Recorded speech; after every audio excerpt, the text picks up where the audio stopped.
sekarang ini banyak istri-istri durhaka ya. Istri-istri sekarang banyak yang durhaka. Kalian ibu-ibu sebagai seorang istri harus jadi istri yang soleha, harus jadi istri yang taat kepada Allah, jadi istri yang taat kepada suami, harus ikhlas menerima kekurangan suami sebelum ikhlas menerima kelebihan suami. Ini ibu-ibu sekarang ikhlasnya menerima kelebihan doang, kekurangan suaminya nggak mau diterima. Suami datang nggak bawa duit diteriakin sama ibu-ibu. Kalian sebagai seorang perempuan, ridho Allah kepada kalian berada dalam ridho suami kalian. Ibu-ibu, beda anak perempuan sama anak laki, itu beda. Kalau anak laki-laki dia nikah, dia bukan milik istrinya, dia tetap milik bapak dan ibunya. Tapi kalau anak perempuan udah nikah, maka perempuan itu sepenuhnya milik suaminya. Makanya cari ridhonya suami. Ini kadang istri sekarang kurang ajar sama suami, kasar sama suami, caci maki suami. Nggak heran suami-suami jadi pada takut istri semua. Kalian sebagai seorang wanita ikhlas terima kekurangan suami kalian, sabar dalam ngurusi rumah tangga kalian. Soalnya ibu-ibu tahu zaman sekarang ini, kita kalau mau cari perempuan cantik banyak, mau cari perempuan kaya banyak, mau cari perempuan pintar banyak. Saya sehari 10 bisa saya dapat. Kalau cuma mau cari cantik doang, saudara-saudara. Yang susah perempuan yang ikhlas menerima kekurangan suaminya dan sabar di dalam mengurusi urusan rumah tangga. Kalian sebagai seorang istri, tempatkan kedudukan kalian di bawah kaki suami dan taruh suami kalian di atas kepala kalian.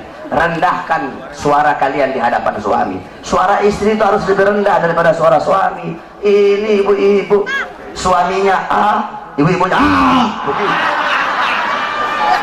jauh kemana-mana sama suara suami.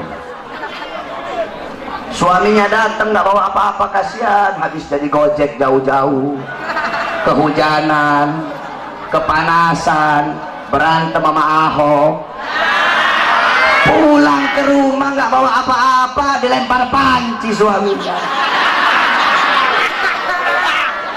Udah gojek kemana-mana, ada yang jualan rokok, kasihan, di sana cari nafkah untuk ngasih makan anak bini.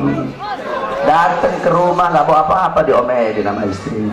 Hargai keringat suami kalian yang jatuh untuk menafkahi kalian sebagai anak istri. Jadilah kalian seorang wanita yang nggak banyak ngeluh sama suami. Ibu-ibu tahu, ibu-ibu kalau banyak ngeluh sama suami, jangan heran kenapa rezekinya suami kamu mampet. Kenapa? Karena banyak istri-istri yang suka ngeluh. Jadi jangan banyak ngeluh, udah ikhlas aja. Suami mau datang bawa uang kayak nggak bawa uang kayak, ikhlas kamu, jangan ngeluh. Justru semakin ngeluh semakin mampet. Kamu doakan kamu punya suami, ya Allah semoga suami saya dikasih rezeki yang banyak, permudah rezeki suami saya. Jangan banyak ngeluh, nuntut ini nuntut itu, beli bedak harga 1 juta. Ibu-ibu tahu wanita-wanita yang ada di Hadramut? Ibu-ibu tahu Hadramut? Hadramut tempatnya Wali Songo. Wali Songo yang bawa Islam, para habaib itu asalnya dari Hadramut. Ibu-ibu mau tahu perempuan di sana kayak gimana?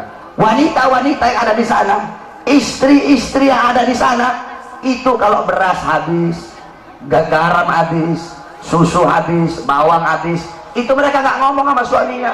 Beras habis, mereka nggak ngomong begitu. Susu habis, nggak kayak ibu-ibu. Ibu-ibu, woi bang, beras habis bang, mana aja bang. Terus perempuan di sana kalau beras habis gimana? Kalau beras habis nih ibu-ibu tiru mereka nih. Kalau beras habis itu karungnya mereka taruh di tempat yang mencolok. Kalau susu habis kalengnya mereka taruh di tempat yang mencolok. Jadi nanti dia suaminya tahu sendiri. Oh udah habis beras. Kalau ibu-ibu dapat suami yang ngerti. Kalau ibu-ibu dapat suami yang nggak ngerti, setahun nggak makan, itu beras udah habis tetap nggak bakal dia beli, walaupun ibu taruh depan pintu dia nggak tahu apa-apa. Jadi kalau dapat suami yang nggak ngerti, beras habis ambil karungnya taruh di kepalanya, beras habis. suaminya ngerti, taruh tuh karung beras di depan. Jadi suaminya bangun tidur, ucek-ucek mata, oh udah habis beras, dia mandi, dia beli beras. Kalau ngerti, kalau nggak ngerti juga, ambil tuh karung, lagi tidur suaminya masukin dalam karung beras.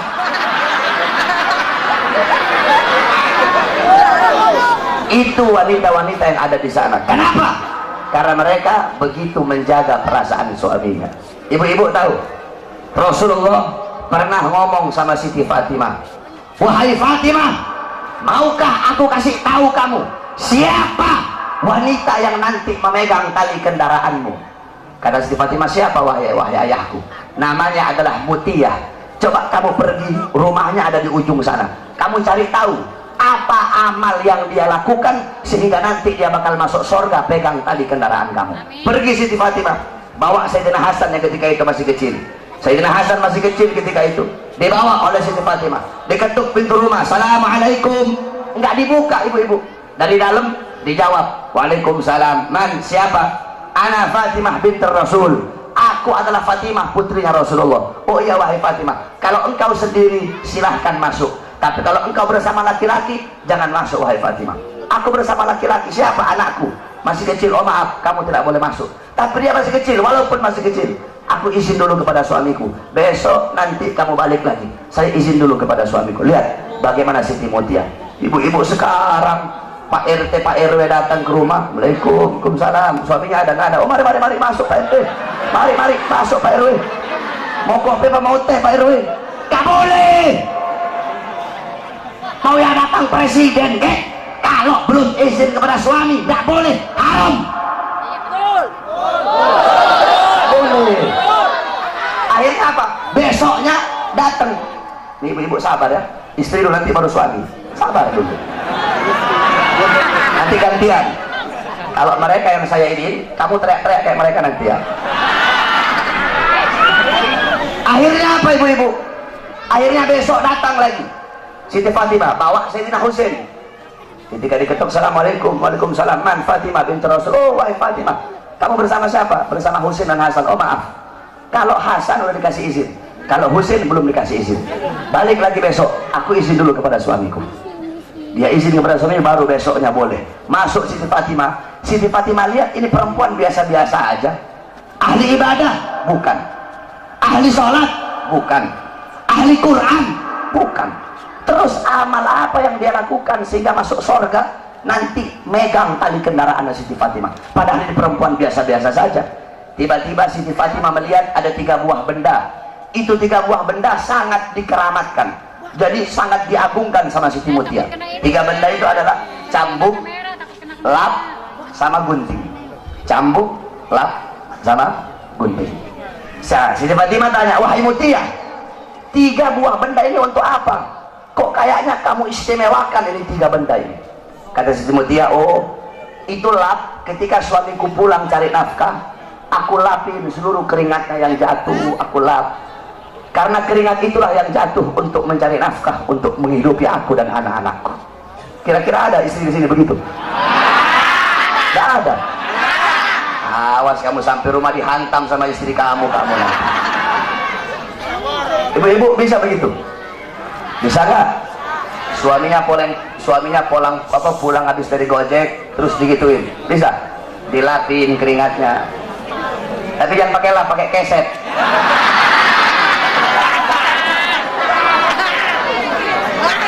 Itu yang pertama. Kemudian kata Siti Fatimah, terus ini cambuk untuk apa? Siti Mutia jawab, cambuk ini ketika suamiku aku sediakan makan, suamiku makan, ketika habis makan aku kasih cambuk.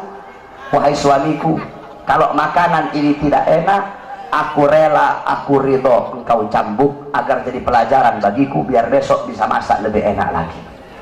Kamu lihat itu, ada ibu-ibu sini begitu. Istri kamu masak, kamu protes, mah keasinan mah, masak aja sendiri. Begitu ya, protes dulu. Masak istri sana, udah uang belanja kurang, banyak protes. Istri sekarang begitu tuh. Terus ini gunting terakhir, gunting ini untuk apa? Dijawab sama Siti Mutia, sebelum aku tidur Aku kasih gunting kepada suamiku dan aku bilang, wahai suamiku, apabila dari tadi pagi sampai sekarang ada kata-kataku yang menyakiti perasaanmu, aku rela, aku ridho engkau potong lidahku. Subhanallah. Ada, kamu cari gimana perempuan kayak begitu sekarang? Yang ada cabai-cabai syar'i sekarang banyak.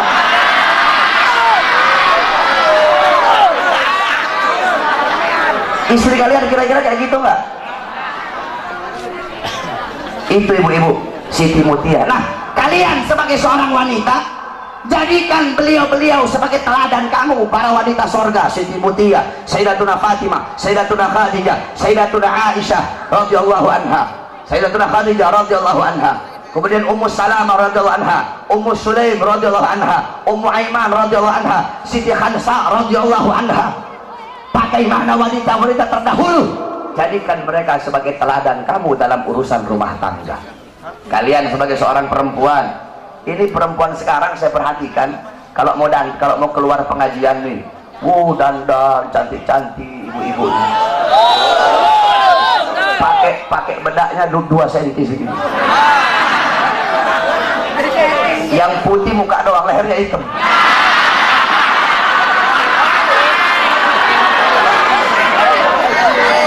Kalau mau ke pengajian, dandan cantik-cantik.